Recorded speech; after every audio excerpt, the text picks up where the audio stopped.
homeless is a big issue, particularly in Central Florida.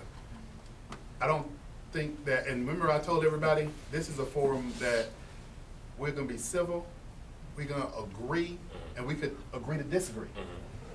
Shelters is good, you hit it right on the head. But then what else do we need to do for the homeless population? Anybody heard that? Man, girl, she wise. Oh, yes. She wise. So so those are some of the additional things that we need to do. So that anybody ever heard that old saying about you give a man a fish for a day and he only eats for a day, right? But you teach him how to fish. For a lifetime. All right, Ms. LaDacia. More and better opportunities.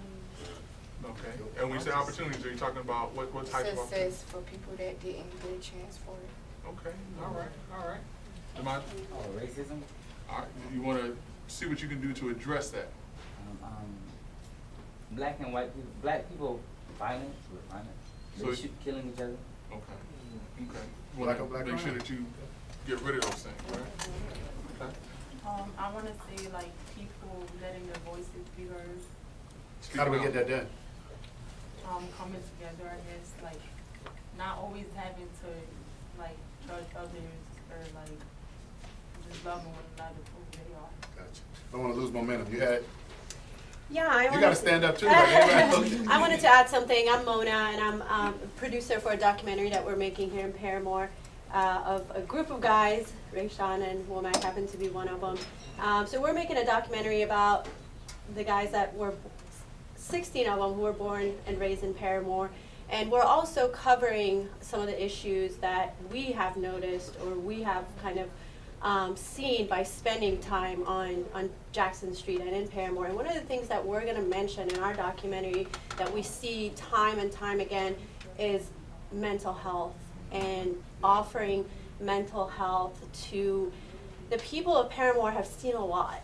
And they continue to see a lot of, whether it's violence or whether it's just death of a loved one or mom or dad. There's just a lot of losses and a lot of young kids see a lot that hasn't been addressed. And so that's one thing we're going to address to provide mental health services. Well, Go ahead, Greg. and I'm glad you mentioned that. About 2 years ago, Brother Love and I were a part of the task force. And one of the things that we identified and we pointed out, and I was actually interviewed on a garbage news station, channel station news, just garbage news. And as a part of that, I'm just going to be honest with you. As a part of that, we found, as a part of the 6-month task force research, that in underserved communities where there are high instances of violence, that the young people and the individuals who live in those communities suffer from PTSD. And that PTSD is what causes them to react and to respond in certain ways. One of the major defenses for Markeith Lloyd in this past trial to justify him killing another person was what? PTSD, mental health. But when we went to Garbage News Station 6 and we said, this is how we help our community, by exactly what you're saying, providing them with the services to address one of the real issues, which is mental health.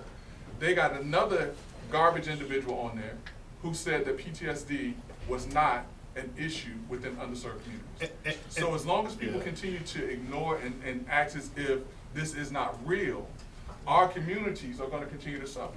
So I appreciate Rashawn and everyone for bringing this issue out, because it needs to be heard in a form that people are going to view as credible. So I appreciate that. We're hearing a lot of good information here, and as far as Greg and I like to deal in facts, so that way we don't have to argue a lot with folk. But one of the facts that Greg just mentioned, that task force that took place, that we had community members from every walks of life participate in. You look at legislation that Tallahassee has put forth, you have law enforcement, you have fire departments, but think about this, you have military that receive benefits for post-traumatic stress disorder. Right. And that's part of their job. That's not an everyday thing.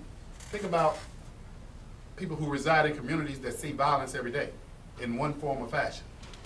And they're not getting a diagnosis, they're not getting any treatment. Right. And so that community with that task force, was inserted in that document, which is available online. And one step further, that report was also submitted to your leaders in the community so that we could respond to those issues. So we just not running our flaps here, but we're getting a lot of good information from the young people sitting here, but thank you for that.